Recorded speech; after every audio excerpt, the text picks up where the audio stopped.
Bonjour, je suis Sophie. Aujourd'hui, je vais vous lire l'histoire de Léa, intitulée ainsi. Lors de la pendaison de crémaillère, ma sœur et son mari sont arrivés avec des valises.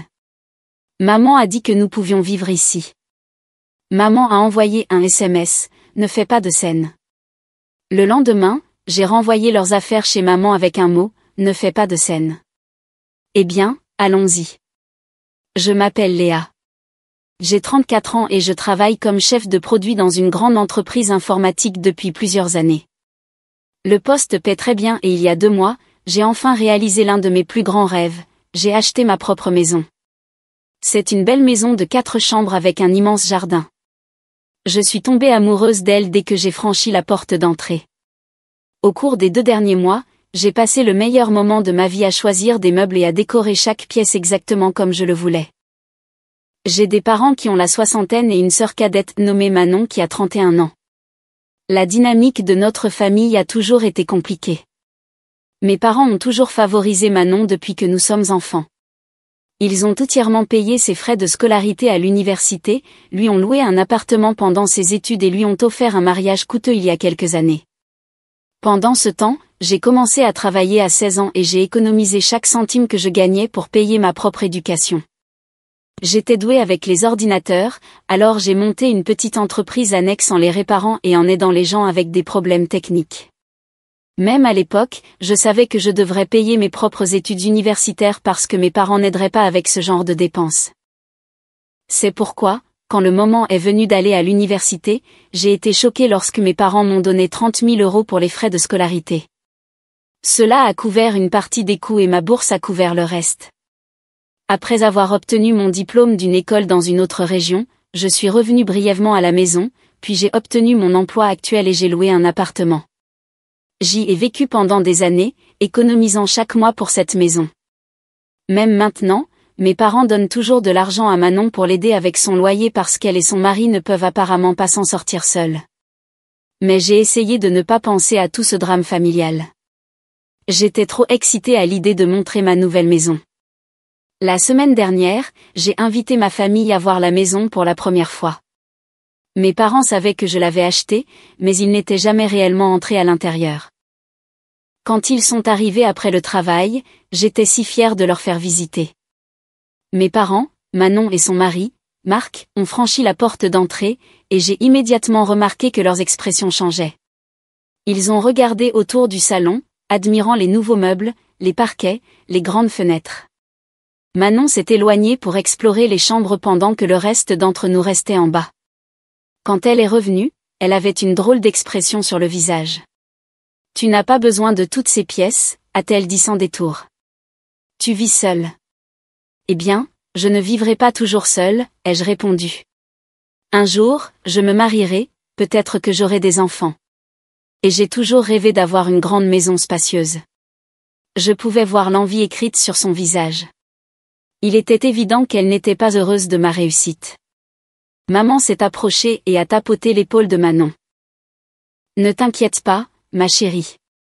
Tout ira bien. » Qu'est-ce que cela était censé signifier? Ils sont partis peu de temps après. Et j'ai pensé que c'était la fin de l'histoire. Je leur avais montré ma maison. Ils avaient vu à quel point j'allais bien. Et maintenant, nous pouvions tous passer à autre chose. 2 semaines plus tard, j'ai décidé d'organiser une vraie pendaison de crémaillère. J'ai envoyé des invitations à tous mes amis, collègues et parents, y compris mes parents et Manon. Le jour de la fête est arrivé, et les invités ont commencé à arriver vers 18 h. Mes collègues sont venus, de vieux amis de l'université, des voisins. La soirée s'annonçait très amusante. Mais mes parents et Manon étaient introuvables. Vers 19 h, j'ai reçu un SMS de maman. Papa et moi ne nous sentons pas bien. J'ai de la tension. Désolée, nous ne pouvons pas venir. J'étais déçue, mais pas surprise. Mes parents n'avaient jamais été très doués pour célébrer mes réussites. La fête se déroulait très bien quand, vers 20 h, ma porte d'entrée s'est ouverte et Manon est entrée avec Marc. Mais voici la partie étrange. Ils portaient des valises. « Salut les gars », ai-je dit, confuse. « C'est quoi ces bagages ?» Manon m'a souri comme si de rien n'était. Maman a dit que nous pouvions vivre avec toi. Nous emménageons. Quelle est la meilleure chambre? Nous aurons besoin que tu la prépares pour nous. Je l'ai regardé, sans voix. De quoi parles-tu? Mais Marc se dirigeait déjà vers l'étage avec leurs valises. Je l'ai suivi, regardant avec horreur alors qu'ils se dirigeaient directement vers ma chambre principale et commençaient à poser leurs sacs. Qu'est-ce que tu penses faire? Ai-je demandé. Nous nous installons, a dit Manon, apparaissant derrière moi.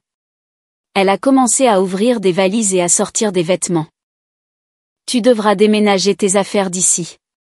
Ce sera notre chambre maintenant. J'étais sous le choc.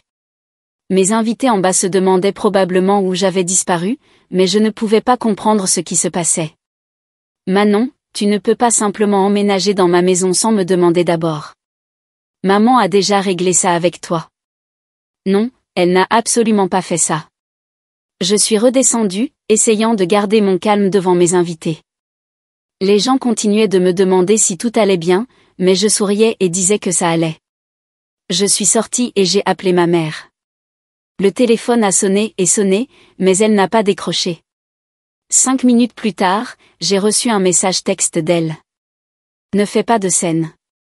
Manon mérite cette maison autant que toi. Elle vivra avec toi jusqu'à ce qu'ils économisent de l'argent pour leur propre logement. J'ai lu le message 3 fois, incapable de croire ce que je voyais. Ma mère pensait que ma sœur méritait ma maison. La maison pour laquelle j'avais travaillé des années pour la payer.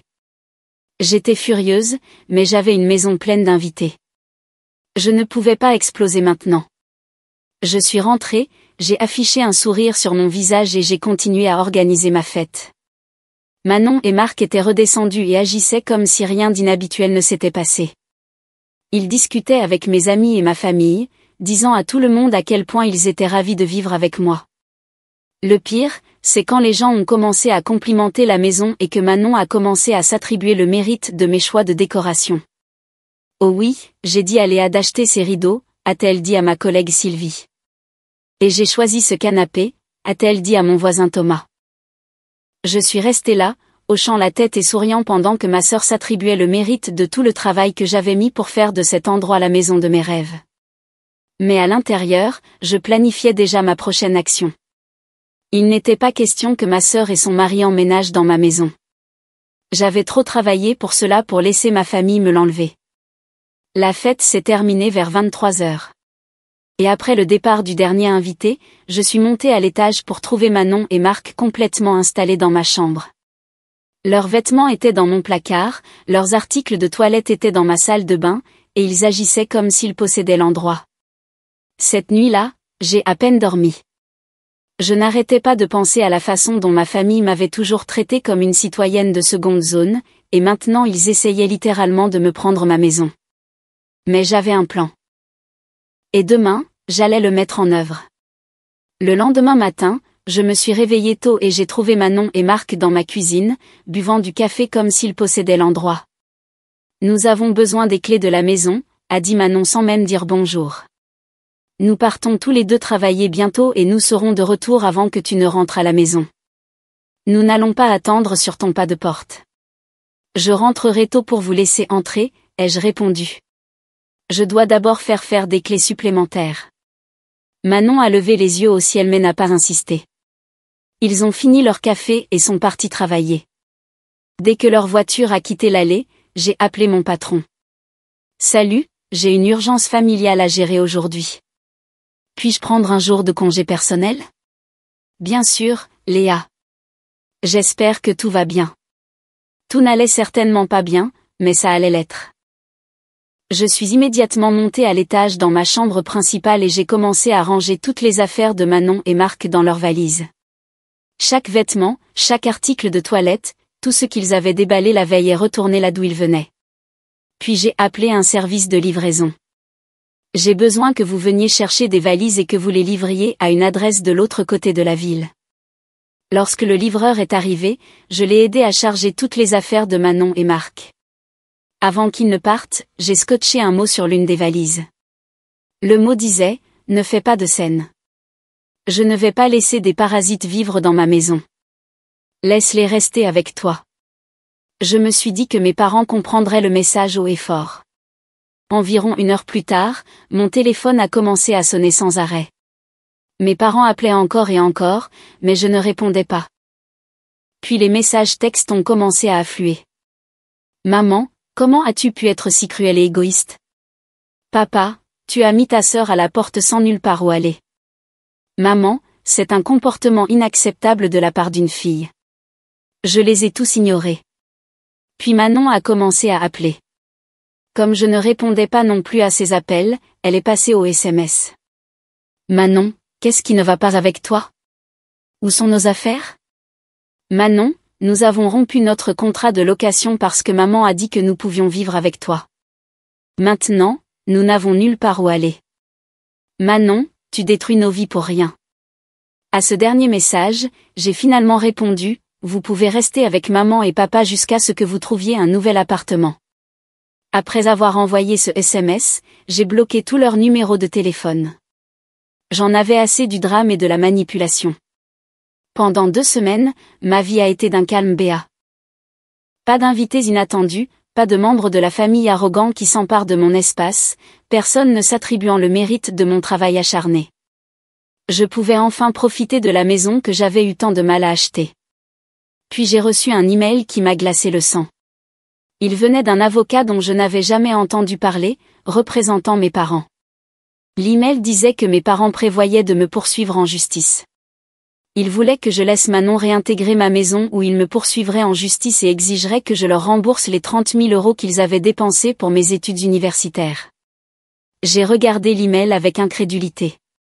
Mes parents menaçaient-ils sérieusement de poursuivre leur propre fille pour ne pas avoir laissé ma sœur vivre gratuitement dans ma maison? Je ne savais pas s'ils avaient réellement des motifs légaux pour réclamer cet argent. Alors, j'ai décidé d'appeler ma tante Claire.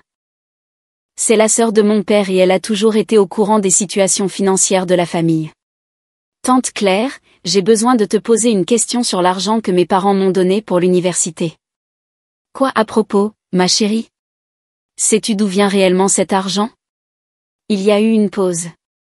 Tu ne sais pas, Léa? Cet argent vient de l'héritage de ta grand-mère, pas de tes parents. J'ai eu l'impression d'avoir reçu un coup de poing dans l'estomac. Qu'est-ce que tu veux dire? Quand ta grand-mère est décédée l'année avant que tu n'aies ton bac, elle a laissé ses économies à tes parents, elle leur a spécifiquement demandé d'en utiliser la moitié pour ton éducation et la moitié pour l'éducation de Manon. Tu es sérieuse? Complètement sérieuse. Tes parents n'ont pas dépensé leur propre argent pour ton université. Ils ont dépensé l'argent de l'héritage de ta grand-mère qui t'était de toute façon destiné. As-tu des preuves de cela? En fait, oui. Ton père m'a envoyé une copie du testament de ta grand-mère il y a des années. Je peux te l'envoyer par email dès maintenant. 20 minutes plus tard, j'avais une copie du testament de ma grand-mère dans ma boîte de réception. Il stipulait clairement que ces économies devaient être réparties également entre les fonds d'éducation de ses 2 petites filles. J'ai immédiatement pris rendez-vous avec un avocat pour discuter des menaces de mes parents.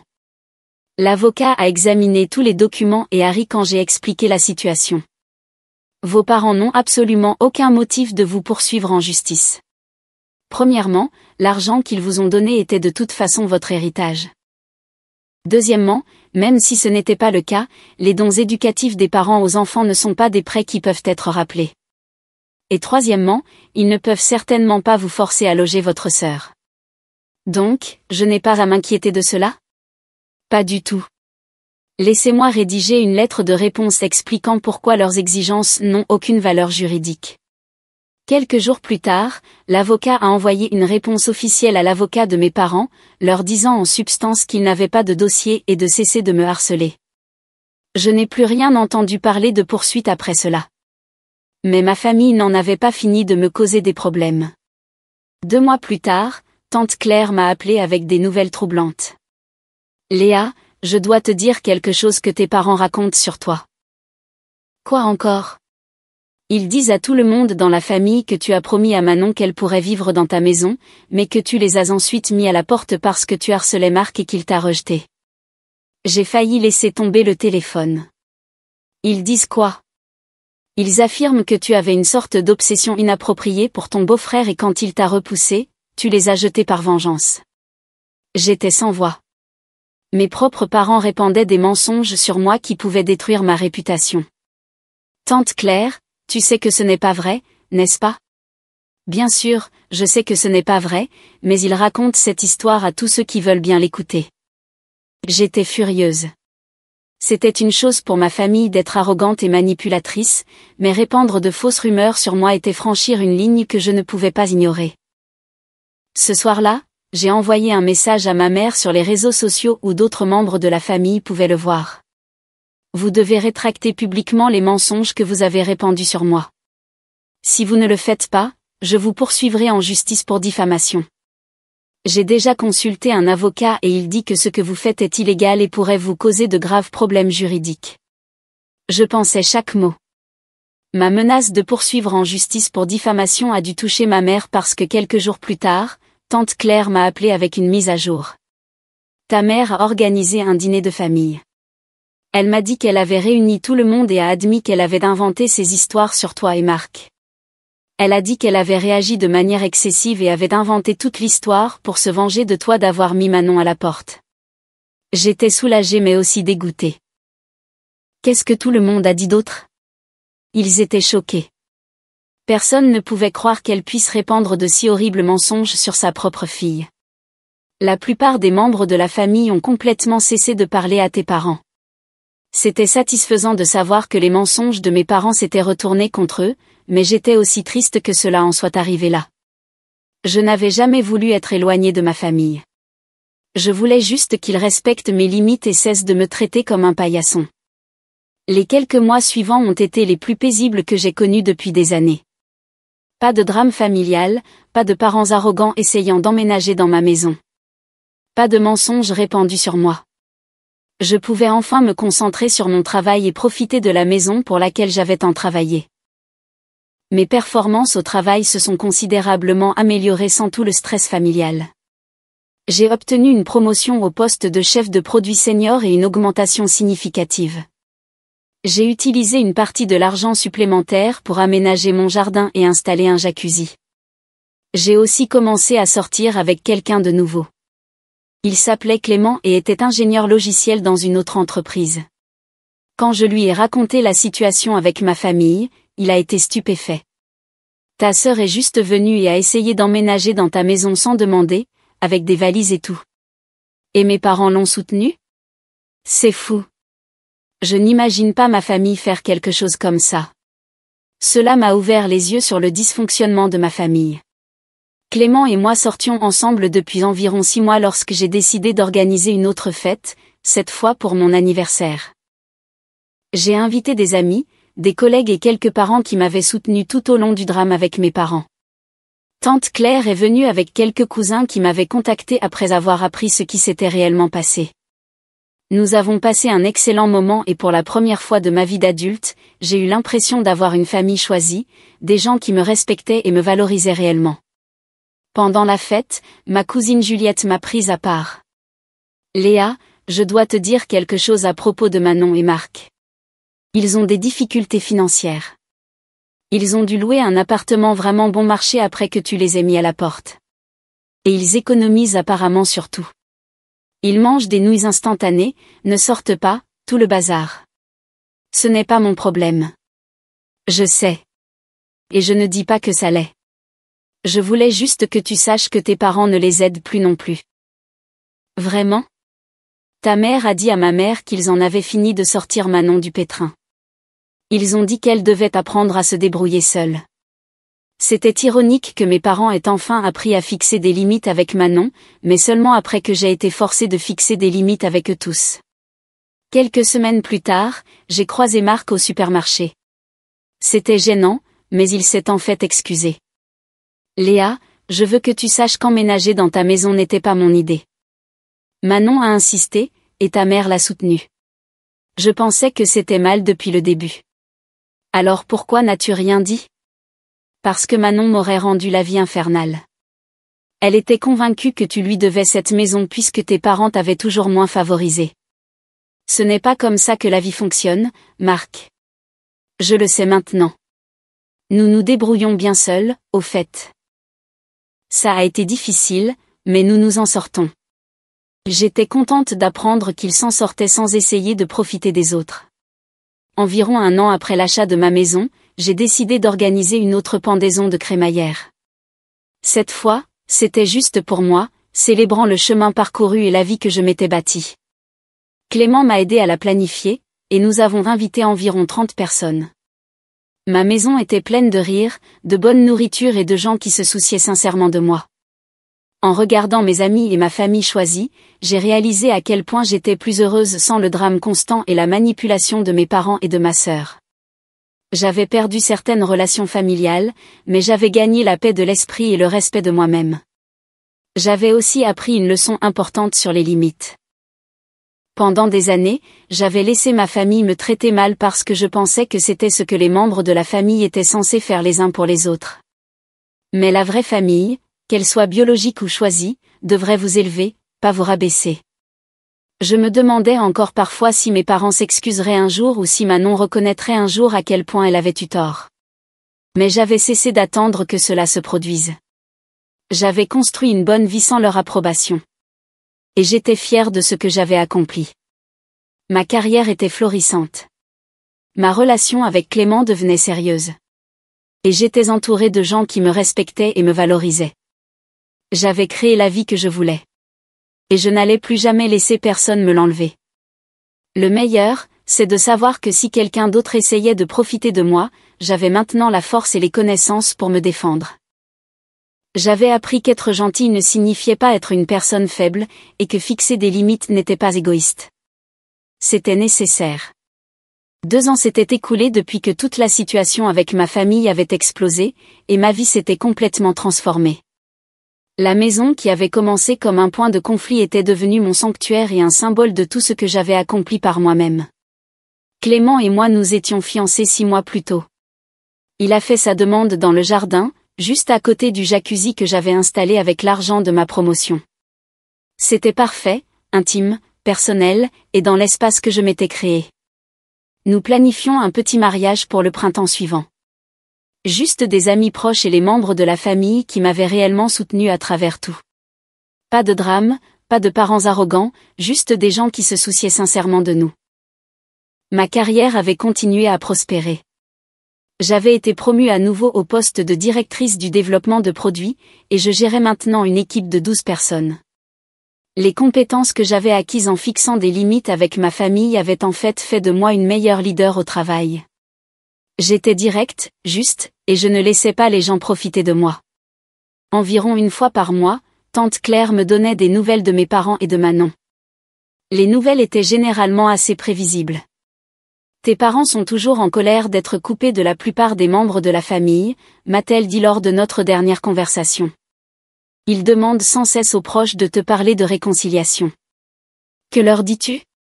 Que tu prospères sans leur drame et que peut-être ils devraient envisager de s'excuser au lieu de faire des exigences. Et Manon? Elle et Marc louent toujours ce petit appartement. Il semble s'en sortir financièrement maintenant, mais j'ai entendu dire qu'elle est amère de ne pas avoir pu vivre dans ta maison.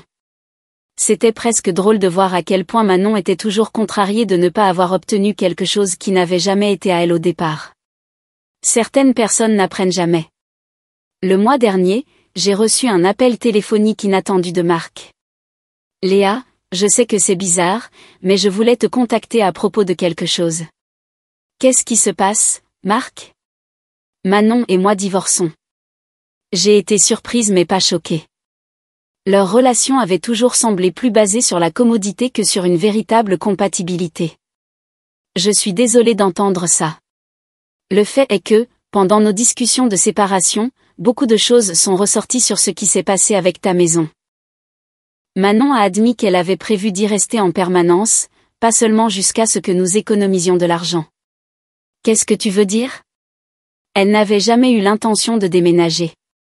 Elle pensait que si tu la laissais rester quelques mois, elle pourrait établir sa résidence et te rendre très difficile de la mettre à la porte. Ta mère était dans le coup pour tout le plan. J'ai eu mal au cœur en entendant cela. Ma propre famille avait comploté pour me voler ma maison. Marc, pourquoi me dis-tu cela maintenant?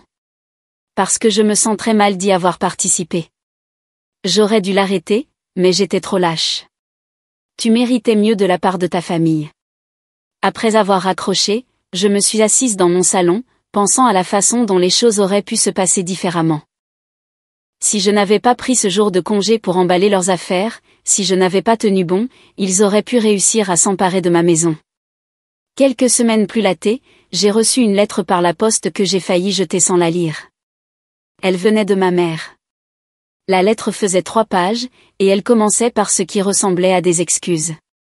Elle disait qu'elle avait eu tort de soutenir le plan de Manon, tort de répandre des mensonges sur moi, et tort de me menacer d'un procès. Mais à la 2e page, il est devenu clair que ce n'était pas vraiment des excuses. Elle me demandait de pardonner et d'oublier afin que nous puissions redevenir une famille. Elle mentionnait qu'elle et mon père vieillissaient et voulaient avoir une relation avec moi avant qu'il ne soit trop tard. La 3e page était le clou du spectacle. Elle mentionnait avec désinvolture qu'ils avaient des difficultés financières depuis qu'ils avaient cessé de recevoir de l'aide de parents en colère à cause des mensonges qu'ils avaient répandus. Elle suggérait que je pourrais peut-être les aider occasionnellement puisque je m'en sortais si bien. J'ai lu la lettre 2 fois, puis je l'ai mise dans ma déchiqueteuse. Certaines personnes ne changent jamais. Même en essayant de s'excuser, ma mère n'a pas pu s'empêcher d'essayer de me manipuler et de me demander de l'argent. Ce soir-là, Clément m'a trouvée dans le jardin, me relaxant dans le jacuzzi et regardant les étoiles. « Tout va bien ? Tu sembles pensive ce soir. » Ma mère m'a envoyé une lettre. Une sorte d'excuse, une sorte de culpabilisation, une sorte de demande d'argent. Envisages-tu de répondre ? Pas une seconde. J'ai appris que certaines relations sont trop toxiques pour être sauvées, même les relations familiales. Regrettes-tu parfois de les avoir coupées ? J'y ai réfléchi sérieusement avant de répondre. Non, ma vie est tellement meilleure sans leurs drames et leurs manipulations constants. Je suis plus heureuse, plus performante et entourée de gens qui se soucient réellement de moi. Comme moi, surtout comme toi. Le mois suivant, nous avons eu notre fête de fiançailles à la maison. Environ 50 personnes sont venues, y compris plusieurs parents qui s'étaient éloignés de mes parents après avoir appris la vérité sur ce qui s'était passé. Ma cousine Juliette a porté un toast qui m'a mis les larmes aux yeux. À Léa, qui nous a tous appris que la famille n'est pas seulement une question de lien de sang. Il s'agit des personnes qui soutiennent vos rêves, respectent vos limites et célèbrent vos succès. Vous avez construit quelque chose de beau ici, et nous sommes tous fiers de faire partie de votre famille choisie. En regardant les visages des gens qui se souciaient sincèrement de moi, j'ai réalisé que j'avais gagné bien plus que je n'avais perdu. Oui, j'avais dû couper les ponts avec mes parents et ma sœur, mais j'avais aussi appris à me valoriser et à m'entourer de gens qui m'appréciaient. La maison est restée mon endroit préféré au monde. Chaque pièce reflétait ma personnalité et mes choix. Le jardin était parfait pour recevoir des amis qui voulaient réellement être là. Et le plus important, c'était la mienne, gagnée grâce à mon propre travail acharné et protégée par ma propre force.